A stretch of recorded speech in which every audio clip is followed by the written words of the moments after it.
할렐루야. 6월 7일 목요일 묵상 말씀을 시작하겠습니다. 귀 있는 자는 성령의 말씀을 들을지어다.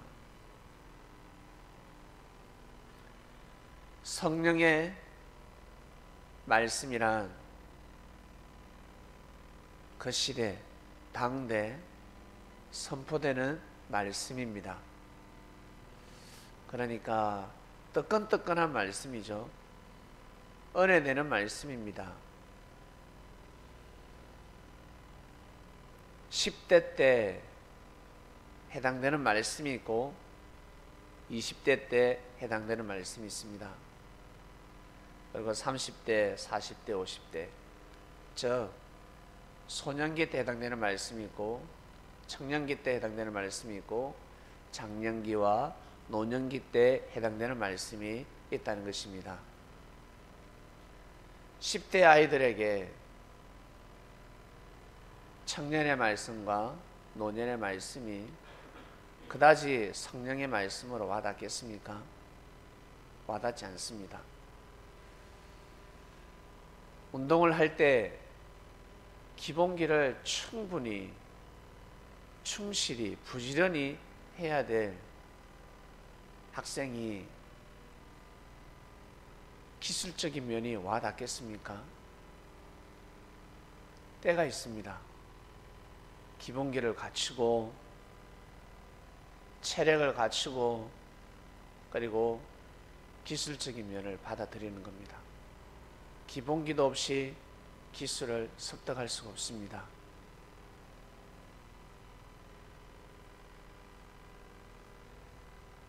이처럼 성령의 말씀은 그때그때 해당되는 말씀입니다. 자기에게 해당되는 말씀, 자신에게 해당되는 말씀. 그러니까 그 말씀이 다 같겠습니까? 다르겠습니까?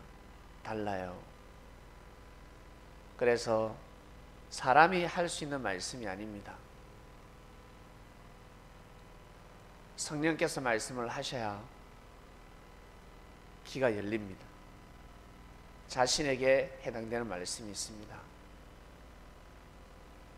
다른 사람을 보아서는 아니 됩니다. 이 교회에서는 경제가 힘든데 경제가 힘든 교회에게 다른 말을 해서는 아니 됩니다. 교회를 옮겨야지, 교회를 건축해라, 해당되지가 않습니다.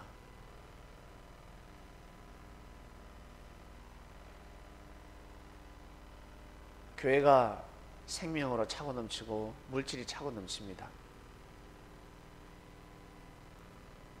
그런 교회에게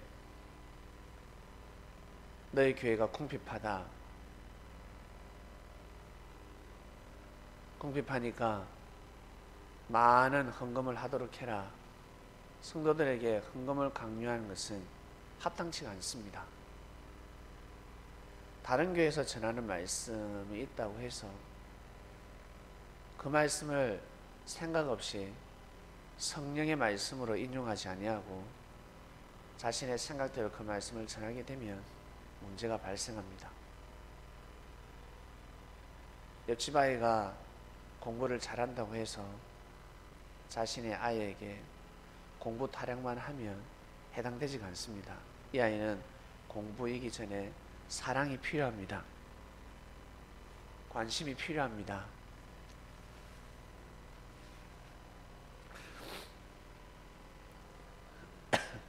각자 해당되는 말씀이 있습니다. 그 말씀은 성령만이 하실 수가 있습니다. 그래서 사람의 말은 그다지 위로되지가 않습니다. 사람의 마음을 위로하고자 한다면 상당히 어렵습니다. 지금까지 살아오시면서 여러분이 어떠한 삶을 살 때 제일 은혜스러웠습니까? 어떻게 살 때, 어떠한 길을 접어들었을 때 하나님의 기명이 되어서 조금이라도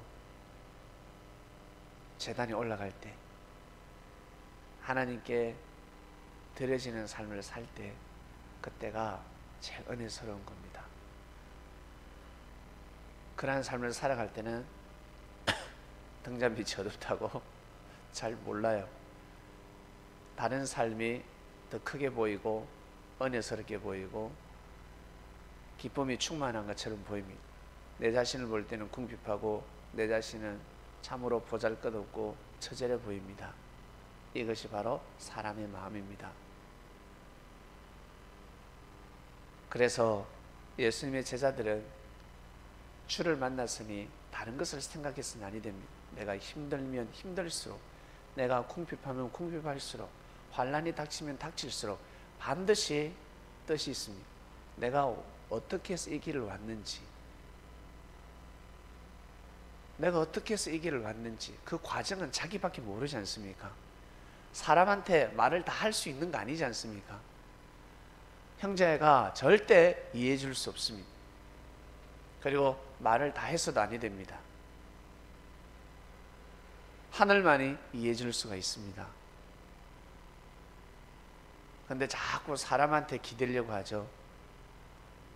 기대는 것까지는 괜찮습니다. 근데 기댄 사람이 넘어졌을 때 같이 넘어져 버리면 큰일 나는 것입니다. 사람이 사람을 기대지 않고 어떻게 살아갑니까? 먼저는 하늘을 기대고 하늘을 의지하고 첫 번째 계명을 지키며 사람한테 기대면 아무 문제가 되지 않습니다. 그러나 하나님을 절대 의지하고 기대지 않고 사람에게만 기대게 되면 큰 실망이 오게 되고 좌절이 오게 되고 자포자기가 되어버립니다. 그래서 사도들은, 진짜 사도들은 사람에게 절대적으로 기대지 않습니다. 왜? 사람은 다 허물과 그리고 죄가 있기 때문에 그것을 감안하고 마음을 기댈 줄 아셔야 합니다. 그래야 성령이 떠나지 않습니다. 이번 주 말씀은 귀 있는 자는 성령의 말씀을 들을지어다입니다. 자신만이 들을 수 있는 말씀, 자신만이 깨달을 수 있는 말씀, 자신만이 깨우칠 수 있는 말씀입니다. 이 말씀을 듣고 귀 있는 자들은 살아나게 되어 있습니다. 귀 있는 자는 살아납니다. 만약 내가 살아나지 못한다면, 내 마음이 다시 소생하지 못한다면 귀가 아직 열리지 않은 겁니다. 말씀이 들리지 않는 것입니다. 진리가 아닌 것이 아니라 내 귀가 열리지 않는 것입니다. 하늘을 향해서 귀를 열고 있지 않아서 그렇습니다.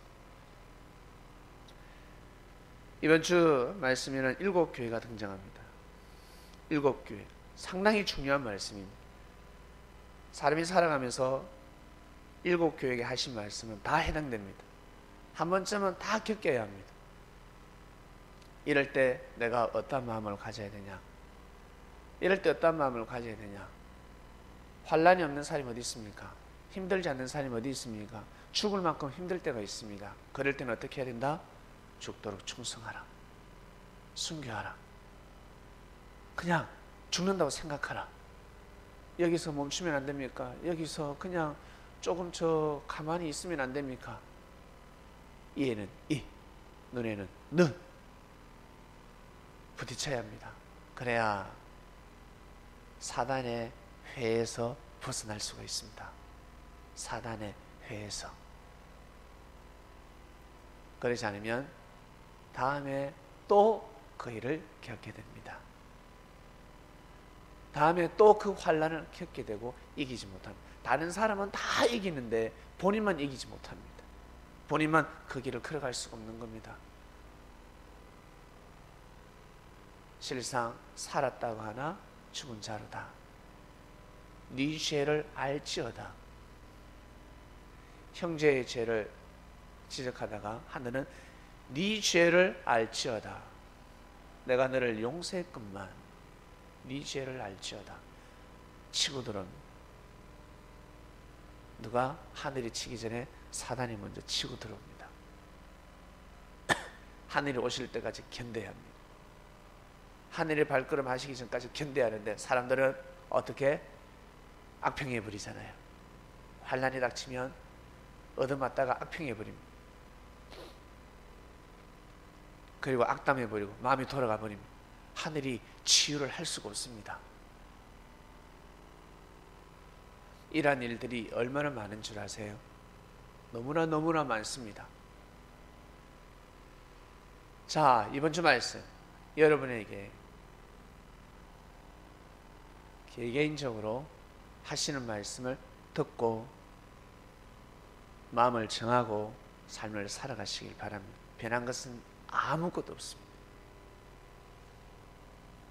이 아름다운 세상, 이 땅은 변하지 않습니다. 그처럼 하나님의 역사는 변한 것이 없습니다. 믿고 따르는 자들이 변하는 것입니다. 화가 왔을 때, 사단의 회가 왔을 때, 사단이 회를 칠 때,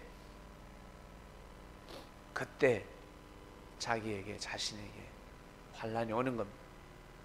그전에는 아무렇지도 않았습니다. 은혜 충만했습니다. 하나님의 역사는 진행되고 있습니다. 그러니 자신에게, 자신이 어떤 마음을 먹고 가야 하는지,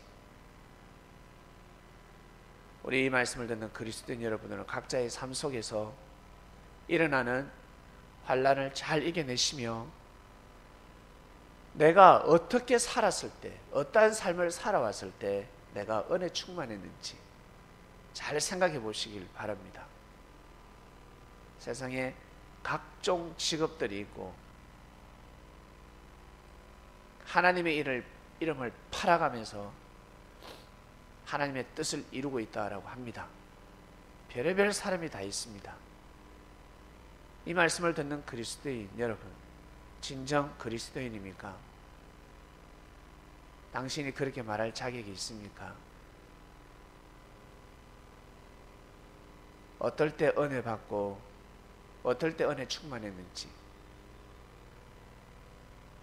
그러한 삶을 살지 않았더라면 사단의 회에 빠져서 일찌감치 사단의 회에 칠한 무덤이 되는 삶이었습니다.